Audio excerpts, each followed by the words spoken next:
నెల్లూరులో మంత్రి నారాయణ పర్యటించారు. ఇచ్చిన మాటను నిలబెట్టుకోవడమే కూటమి ప్రభుత్వం లక్ష్యమని స్పష్టం చేశారు. నెల్లూరు పట్టణాన్ని అన్ని విధాలుగా అభివృద్ధి చేస్తామని అన్నారు.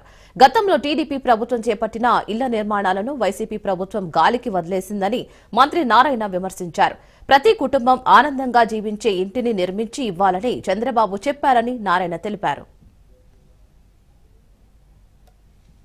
54వ డివిజన్లో నిన్న ఉదయం నేను ప్రజాప్రతినిధితో అధికారులతో పెన్షన్స్ ఇవ్వడానికి వచ్చినప్పుడు నేను చెప్పాను. అయితే కమిషనర్ గారికి చాలా క్లియర్ గా చెప్పాను. నేను ఈ డివిజన్ కి పోయిన ఇన్స్పెక్షన్ కి ఆ డివిజన్ లో ఉన్న పార్కులు స్కూల్స్ ఇన్స్పెక్షన్ చేస్తామని.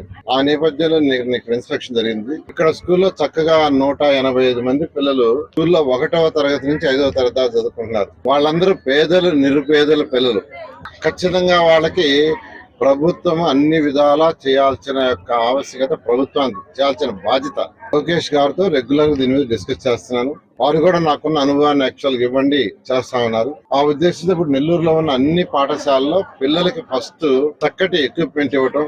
చిన్నపిల్లలు అయితే ప్లే ఎక్విప్మెంట్, కొద్దిగా 6 to 10th ఉంటే వాళ్ళకి జిమ్ లాంటి ఎక్విప్మెంట్, ఎక్కడన్నా ఖాళీ స్థలాలు ఉంటే అక్కడ ఒక బాస్కెట్ బాల్ కోర్టు, అంతేకాకుండా ప్రహరీ గోడ, ఇవన్నీ అన్ని మున్సిపల్ స్కూల్స్ లో అన్ని పార్కుల్లో చేయడం జరుగుతుంది. మాటలు కాదు, మాది మాటల ప్రభుత్వం కాదు. ఆల్రెడీ తెప్పించారు, దాన్ని ఇన్స్టాల్ ఇవాళ నుంచే మొదలు పెడతారు. ప్రహరీ గోడ అవి కూడా యాక్చువల్ గా టెండర్ పిలవమన్నాను. టెండర్ పిలిచేసి ప్రహరీ గోడ ఇమీడియట్ గా స్టార్ట్ చేస్తారు.